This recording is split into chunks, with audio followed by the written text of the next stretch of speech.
seulement après la rentrée scolaire, des organisations syndicales des enseignants sont en grève. Elles ont observé un arrêt de travail aujourd'hui pour manifester leur mécontentement contre le transfert du préscolaire et du poste primaire au ministère de l'Éducation nationale. Des échos de la marche de Gawa dans cette édition et de 3 pour l'ONG Marie Stop International. Depuis 2009, 3 infrastructures sanitaires sont sorties de terre grâce aux efforts de cette ONG qui fait de l'accès à la santé sa principale préoccupation. Et puis la désolation au large de l'île italienne de Lampedusa. Un bateau transportant des migrants a fait jeudi un naufrage. Le bilan fait état de plus de 130 morts. Voilà qui fait la une de l'actualité ce soir. Bonsoir à tous et bienvenue dans ce journal. Un journal que nous commençons avec accordé par le Premier ministre Luc Adolphe Tiao à l'Association des opérateurs privés de télévision d'Afrique. La délégation est allée échanger avec le chef du gouvernement sur les activités qu'elle mène au Burkina Faso. Elle a surtout recueilli les conseils et les avis de l'ancien journaliste et président du Conseil supérieur de la communication. On écoute au micro de Sie Sylvestre Da, le chef de la délégation Ismaïla Sidibé à sa sortie d'audience. Le Premier ministre, avant d'être à ce poste, a été au Conseil supérieur de la communication. Donc on l'a connu là-bas, l'association des opérateurs de télévision privée d'Afrique que nous représentons ici aujourd'hui.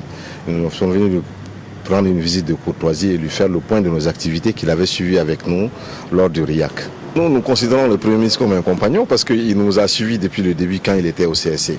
Quand on vient d'expliquer nos problèmes, il comprend très bien, il prend en compte et il nous a promis de bien regarder ce dossier puisqu'il le connaît déjà pour être notre interlocuteur auprès de nos différents fournisseurs qui nous posent aujourd'hui des problèmes de concurrence. Vous savez déjà qu'on est en TNT depuis 4 ans, nous les opérateurs. Vous voyez Nerwaya aujourd'hui.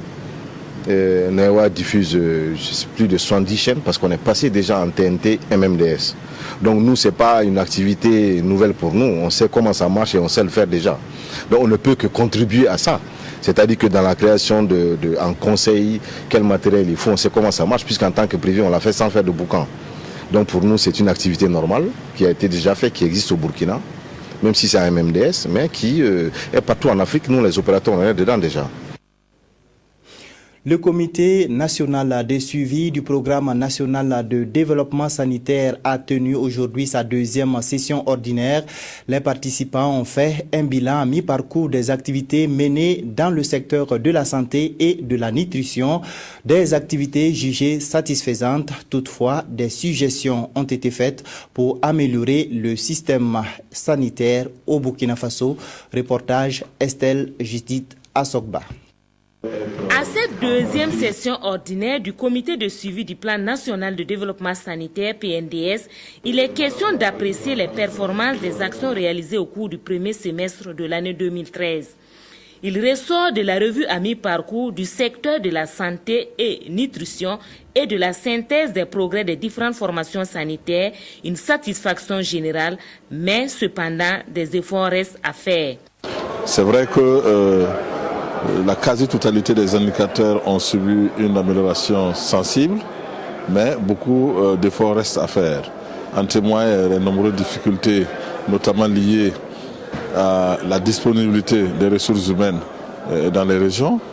En témoigne également toujours la non-maîtrise totale de certains types de pathologies et surtout également l'émergence de certaines pathologies. Les acteurs conviés à cette session vont donner leur appréciation sur les perspectives qui ont été dégagées pour la période de 2014 à 2016 et formuler des recommandations en vue de corriger les insuffisances constatées. Pour l'OMS, il faut passer à la vitesse supérieure pour obtenir des résultats encore plus satisfaisants. Il y a encore des domaines que nous devons approfondir les réflexions et certainement prendre des actions beaucoup plus vigoureuses pour assurer des résultats plus satisfaisants, notamment la question de la mortalité des enfants, la létalité pour le paludisme, notamment la question des taux de césarienne qui sont encore très bas, la question de rupture de médicaments, de stock de médicaments dans les structures de santé.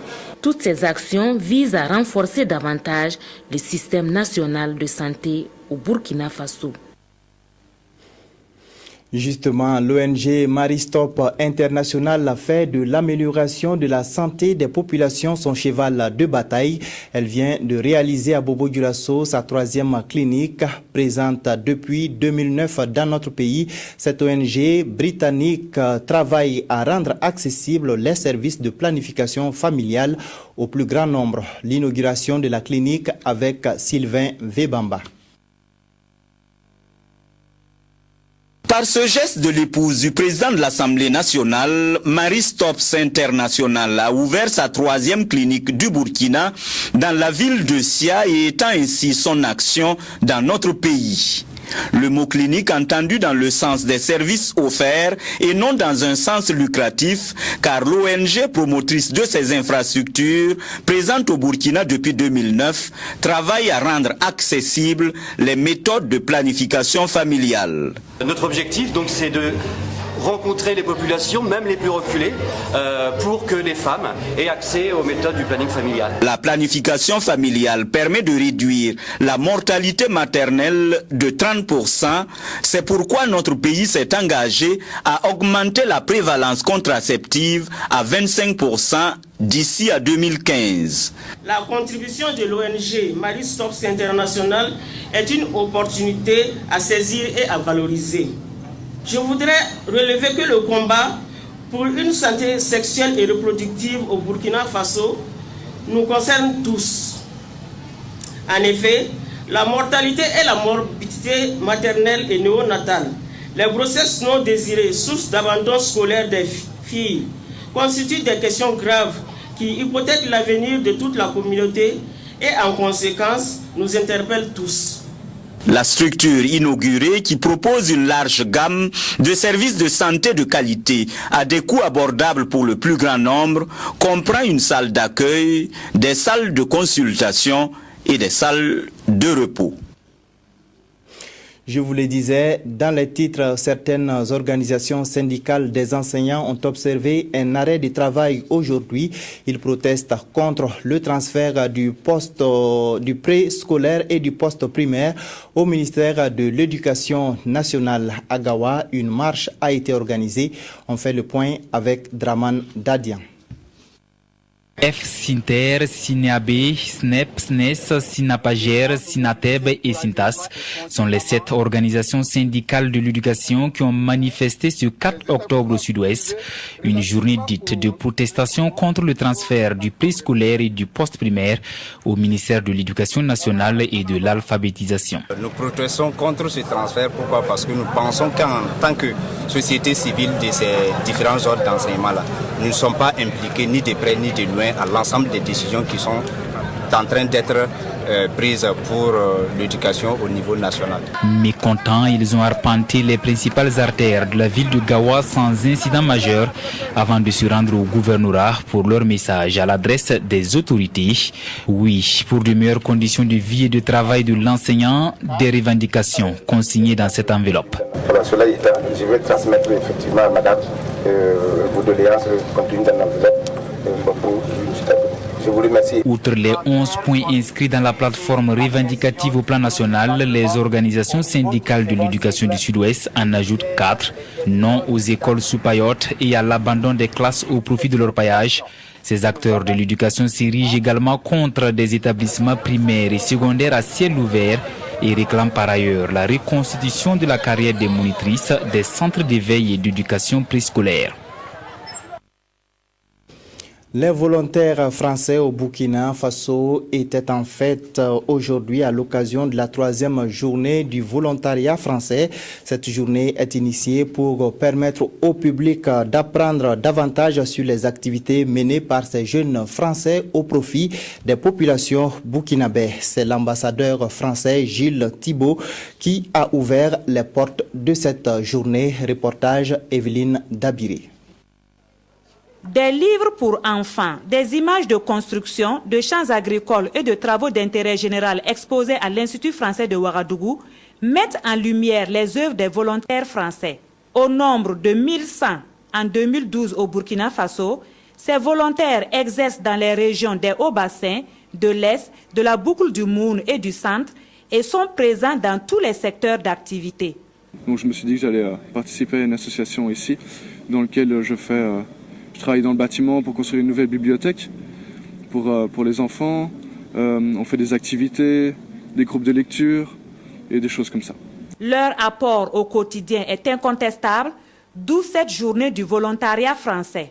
Leur consacrer une journée, c'est la reconnaissance d'un engagement important puisque ces jeunes font le choix de donner une partie de leur temps à une cause différente et c'est important pour moi de pouvoir leur dire merci et de le faire également devant vos compatriotes parce que les Burkinabés eux-mêmes sont très impliqués dans la réussite du séjour des jeunes volontaires. Et ce sont des structures burkinabées qui les accueillent le plus souvent. Plusieurs activités seront au programme pour cette journée. Des exposés sur des thèmes comme regard sur l'engagement volontaire ou portrait du volontaire, des tables rondes, du théâtre et une tombola permettront des échanges entre les volontaires et les sympathisants au volontariat. Le thème de cette 3e édition est « Volontariat et entreprise », ce qui résume bien l'avenir des volontaires selon l'ambassadeur français. Après la chute du mur de Berlin en 1989, l'Allemagne de l'Est et l'Allemagne de l'Ouest se sont réunifiées le 3 octobre 1990. La 23e fête nationale de la République fédérale d'Allemagne a été célébrée hier à Stuttgart, ici au Burkina Faso. L'événement a été célébré à travers une soirée organisée à la résidence de l'ambassadeur. Reportage Sie Sylvestre Da. Exécution de l'hymne national de la République fédérale d'Allemagne et du Titanien, discours de l'ambassadeur Christian Kiermann, partage du gâteau d'anniversaire, la soirée de ce 3 octobre à la résidence de l'ambassadeur de l'Allemagne était non seulement solennelle mais aussi conviviale. Les Allemands du Burkina ont célébré à l'unisson la fête nationale de leur pays avec la participation des Burkinabés et du corps diplomatique. Nous célébrons aujourd'hui pour la 23e fois la réunification des deux États allemands et l'unité du peuple allemand divisé pendant plus de 40 ans après la Deuxième Guerre mondiale. C'est un grand plaisir pour moi de donner ce discours au Burkina Faso, pays avec lequel l'Allemagne maintient des relations amicales depuis son indépendance. Elle se distingue par la qualité des échanges, leur cordialité, mais aussi leur franchise. Une collaboration qui s'est traduite en termes de réalisation au profit du développement rural, de la sécurité alimentaire, de l'environnement, de l'eau et de l'assainissement, de la santé, de la protection des enfants, pour ne citer que ces domaines-là. Aujourd'hui, le soutien de l'Allemagne se chiffre à plus de 20 milliards de francs CFA par an. Notre pays entretient des relations de coopération qui sont de très grande qualité avec la République fédérale d'Allemagne. Donc nous sommes venus témoigner cette amitié au peuple allemand. Cette coopération est basée sur des accords que nous avons signés avec la République fédérale d'Allemagne et nous traduisons cela au quotidien à travers des programmes qui sont exécutés sur le terrain au profit des populations burkinabées. C'est depuis 1990 que le 3 octobre est consacré journée de la fête nationale en Allemagne et baptisé journée de l'unité. Après la Seconde Guerre mondiale, en effet, l'Allemagne se divise en deux États par le mur de Berlin. La chute du mur intervient en novembre 1989, suivie de la réunification des deux États le 3 octobre 1990. Et depuis lors, chaque année, tout comme au Burkina Faso, une ville différente accueille le 3 octobre la cérémonie officielle commémorative de l'unité allemande. Pour 2013, c'est Stuttgart qui a abrité cette fête. Le président du district 403 A1 des Lyon effectue une visite de travail au Burkina Faso depuis ce 3 octobre. Président de la période 2013-2014, c'est à Ouagadougou qu'il tiendra son premier conseil de cabinet. Des détails sur son séjour avec Sie Sylvestre Da. Le président des Lions du district 403A1 à Ouagadougou, fraîchement élu pour la période 2013-2014, c'est le Burkina Faso qu'il a choisi pour tenir sa première réunion de cabinet qui aura lieu le 19 octobre prochain. En plus de cette réunion, Georges Gandhi Tunkaradi était présent à Ouagadougou pour voir comment le lionisme se porte au pays des hommes intègres. Je viens juste m'enquérir du travail qui se fait au Burkina. Je sais qu'il se fait beaucoup de choses. Je sais que les Lions du Burkina sont très engagés. Je sais qu'ils sont partout. Ils sont présents dans plusieurs secteurs. Le secteur de la santé, le secteur de l'éducation et tous les autres secteurs où le besoin les appelle. Donc c'est cela que je viens voir avec eux. Mais en même temps que nous allons voir, il faut recadrer les choses. C'est pourquoi nous avons besoin des pouvoirs publics, de leur soutien. C'est pourquoi nous allons les remercier. C'est pourquoi nous allons tenter avec eux de voir ce que nous pouvons faire ensemble. Au programme de ces 19 jours de visite, le président du district 403A1 va organiser des assemblées générales avec les Lions et les Léos de Ouagadougou. Il visitera les réalisations des Lions du Burkina, dont la banque insuline de Ouaga 2000. Il se rendra à Bourg-du-Lasso, où des rencontres sont prévues avec les Lions de cette localité. Mais avant, il participera à la journée internationale du lionisme qui se tiendra le 12 octobre prochain. C'est la fin de cette édition. Merci de l'avoir suivi. Bonne suite de programme sur la RTB.